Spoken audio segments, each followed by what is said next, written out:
another day, another Art Life All Day with DTM. Got my cool headphones on today, and I got some art stuff to talk about. But you know what? I was playing with my headphones, and I've been testing the Microsoft Surface headphones. They're right here, and when I first started using them, I was like, yeah, these are nice headphones. I mean, I am happy. I got some headphones from Microsoft and all. But when I use them, they don't sound as loud as the Beats. And I know, Beats are not the best headphones. They're just kind of fancy and more of fashion statement than real audio. Because I've owned some headphones that were great. I had a pair of Sennheiser, something like that. They were great, and they were very cheap when I bought them. And then, but when I used them, they were really great. I ended up losing those. In any case, what I found out, first I was going back and forth. I was trying to use the Surface headphones. It was like, they ain't not working as good as I thought they would be for the price they're supposed to be, but they were free. Thanks to Microsoft, they were given to me as a gift. And so then the other day I did put them on because I was doing something, and I happened to turn the knob on the side, and I knew there was a knob there, but I never really thought about it because I don't read directions. And there it is. The volume went up, and now I know that these are good microphones because I tried them out and tested them out. I just happen to have these ones on right now, because when I'm editing video at the end of the night, I need to hear the music and volumes compared to the voice volumes that are coming out of the videos that I record, especially like this one. So anyways, that's why I'm wearing those right now, but I am jumping back and forth now, and it's like, yeah, these are cool. And I got a big beard, so they really don't look cool with the way most people wear them on the side of the neck. Anyways, I just thought that was funny. Not that anybody cares, but thank you for tuning in. Thank you for being here every day with me. I got a lot of videos. How many days have we been on this thing here? Let me see. I've been doing the Art Life all day for several weeks now. Like I said, I'm gonna do it for a little bit longer. And the idea is that I'm going to at least show enough days in a row to show the diversity of my schedule. And today is one of those days where I did not work on a particular project as much as everyday life took up most of my day. I ran around town. Of course, I had my mom with me, so she rode with me wherever I had to go. Today was about running errands and getting things done. And then at the end of the day is when I finally get a chance. Everybody's gone to bed. I fed my mom. I answered emails, and now I can sit down, watch a little bit of the game, because you know that for Monday nights you can watch football on the Yahoo Sports app for free. The only problem is you cannot connect the HDMI to the device to then watch it big on the TV. So that's still cool because it's free. In any case, the day goes by really fast, running errands, taking care of things, and at the end of the night is when I have a little bit of time to myself to sit down and draw, which then goes back to the conversation about balance. And I want to show enough days out of my schedule and have a good series. And right now I am short of 4 weeks. 1, 2, 3, 4. Yep. And that's okay, because I really want to go far into the month of October, especially because in a couple weeks I'm headed to LA, and I want you to see that too. But I want to show enough diversity in my day so that you know that when I say draw every day, it's not like you're from sun up to sundown you're drawing. It's not like you're staying up all night every day drawing. It's that you have to get into that practice. You have to be working on your craft whenever you get those moments and those times. And especially for people who have responsibilities, family responsibilities are further along, and taking on family, being married or having children. And so whenever you decide that this is the career you want, it's gonna add, it's gonna, you're gonna feel that there's not enough time for you to further yourself. So here's a story. Many years ago, I went to Dragon Con. I think it was like the first time that the first year or second year that I was in Atlanta. And I got here in 1994. Yeah, that's when I got to Atlanta. So I don't know when Dragon Con began. I don't know what year it was, but I know it was early in my years because I opened my tattoo shop in 97. So it was right, and I started my tattoo career in 95. So it was somewhere in that first, second year that I was here in Atlanta that I went to Dragon Con. I didn't know what Dragon Con was. I didn't know why Dragon Con existed. But here I go. Happened to hear about it or see something about it, and I'm over there at the hotel, one of the hotels. And I'm walking around, and in those days, there were areas that were sectioned off only for official attendees that had a badge, and then there were areas that were open to the public. And so nowadays, I went to Dragon Con a month ago, and you had to have a badge just to get into the hotel. In any case, so here I am just wandering around, whatever I can see for free, because I don't know anything about nothing, so I'm just there to observe and learn. And I come across this guy. He's standing at a corner of the hallway selling $1 or $2 ash cans. And an ash can is a comic book that is independently drawn and put together by someone who who drew it and made copies of it. And a copy machine folds it, maybe staples it. There it is. It's a comic book, but it's in a very do-it-yourself level of comic book. So he's out there. He's hustling. He's selling them for several dollars. I don't remember how much. I think I bought one, and he was telling me about it, and I was listening, and I was in wonder. I was standing there in wonder, looking at him and listening to what he was saying, and in my mind I'm thinking, damn, that's what I want. That's what I want to do. And I don't care what level my comic book is. I want to know that feeling of having created something and sharing it with the world. And so as I'm listening to him and I'm thinking these things, I go ahead and ask a question. I asked him about his day and what he does, and he had a full-time job. And the more he's telling me, the more I'm in wonder. It's like, he got a full-time job, he does this, he does that. And I said, well, when do you find the time to make this comic? And and I do not remember the exact words, I just remember the feeling. When he told me, when he gave the answer, I felt like I was a loser.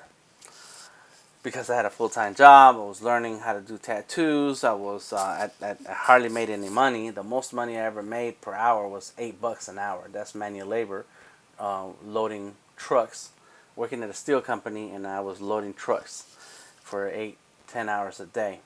And my arms were like Popeye in those days. I was really working hard. And so I felt like a loser because no matter what you're doing in your day, you still have that passion for this thing that you want to do. And when it's at the end of your day, you're tired, you're defeated, you've given your day your all, you've given the job your all, you've given your responsibilities your all, and this desire that you have within you, you're not giving it the attention and the time it deserves. And so when he gave me the answer, and I forget what the exact answer was, I was like, damn. No matter what your day is about, no matter what it is that you're doing, you still find the time to work on this thing that you really have a passion for. And so from then on, I was always about, well, I got to put in the time myself. And I won't say that was a moment where defined this, but I know that I always carried my sketchbook with me, my pencils with me, no digital, not in those days.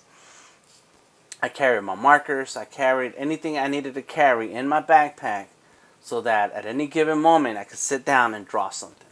In those days I didn't have family, I didn't have kids, I didn't have a wife or a girlfriend. And so it was just about me and the world. I was out here by myself in Atlanta. I had friends, I knew people that I had met in the Marine Corps, and that's why I came. But at the end of the day, I I had to figure out for myself and when I'm going to be able to work on this passion, because nobody is going to sit there and hold life for me and tell life to hold up, stand right there, and let this person draw and let this person work on their passion, work on their dreams. That's not going to happen. What will happen will be people who support you and encourage you, and maybe that is even something that doesn't happen. And for a long time, my own mother was telling me that I was wasting paper, and wasting my time. And some of the friends that I remember in the Marine Corps would laugh at me when I told them that I wanted to do art full time. I didn't know what that meant. I was not a real answer or a real plan, but still, there's always going to be people who don't understand and don't see you following that path. In any case, you have to decide for yourself how hard is this passion burning inside of me that I need to find the time to put into my work and put into my art. And I have more examples that I want to talk about another day, but it's like, here's an example, is this art thing. You're not going to go from hardly drawing, not drawing, to full time. Like you're not going to jump a building in a single bound like Superman.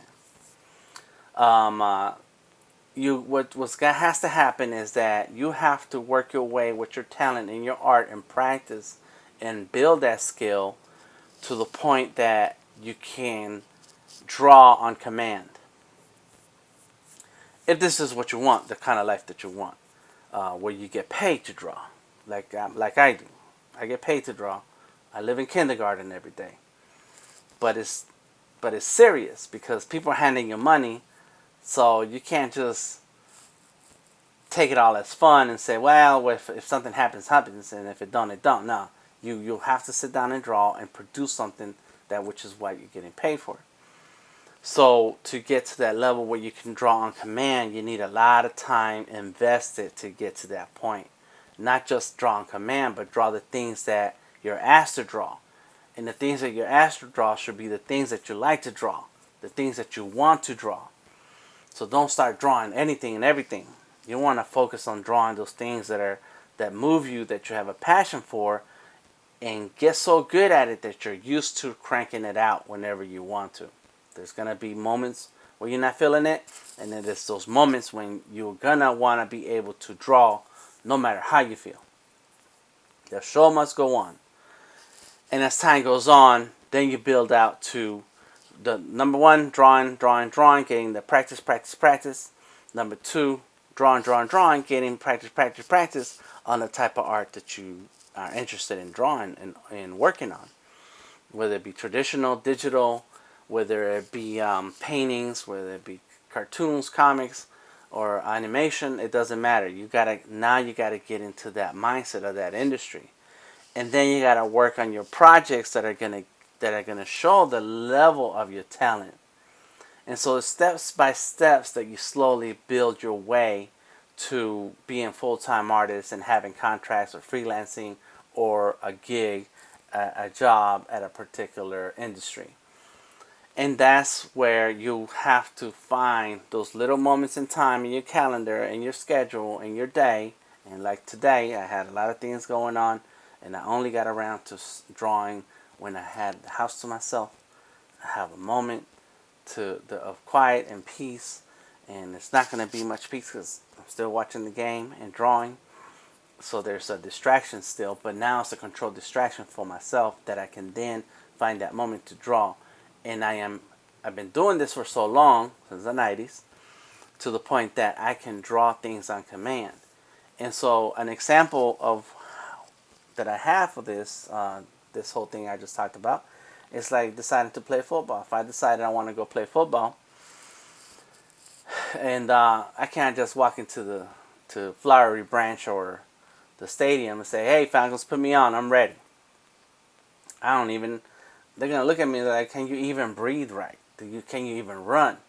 And so if I decide that that's the sport I want to follow, first things are going to be get your breathing right, running, get some stamina, get your body in shape, eat right, all these different things. And that is that practice that the more you do it every day, the better you get at it. And then they start adding things like, now you're going to get hit by somebody. Now you got to hit somebody. And now you got to wear pads. And now you got to wear all this gear and so on. And so slowly builds up to the day when you can be a pro and run with this and draw on command and do all the things that are expected of you on time, reliably, and get paid your value. So it's a balance no matter at what level you're in. It's a balance for those of us who are paid professionally. It's a balance for artists that are cranking out stuff every day, because it's always going to be a balance, and you're going to have to start practicing that balance right now, so that as you get further and further along, you have a command of your calendar, a command of your schedule, and you built a cushion, because not every day is going to not every day is going to run the way you think it's going to run. There's always going to be something to slow you down, stop you, emergencies, situations, people, traffic. And it takes a lot of practice to get all that balanced out. All right, that's all I got for you today. Thank you for joining me. Thank you for checking out these videos, Art Life All Day. And I've been working at Tezcatlipoca for a while. That's my God. He's my Aztec God. And got some ideas for what I want to do with the artwork. And I keep jumping around between Adobe Fresco and Sketchable, because those are my favorites right now. I like Adobe Fresco because I can export as a PDF and open an Illustrator, and it's a whole vector illustration. But I also like Sketchable because it's real easy to sit down and draw. And I had this watercolor idea, so I wanted to draw Tezcatlipoca with a pencil, digital pencil, so that it has this different look to it once you add the watercolor. We'll see. It's an experiment. I'm just playing around. I do have some other projects that I focus on, and then when it's time for me to draw for myself, I jump on the things that I like. Art Life All Day, Delta Tango Mike. Talk to you soon.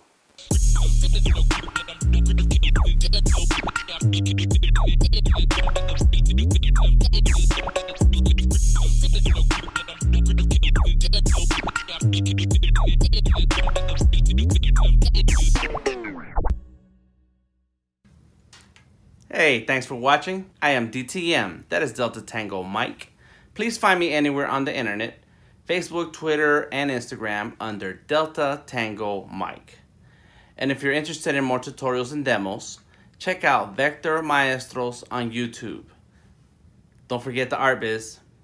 That is Art is King on YouTube, and ArtIsKing_ATL on Instagram and Twitter. I'll talk to you later.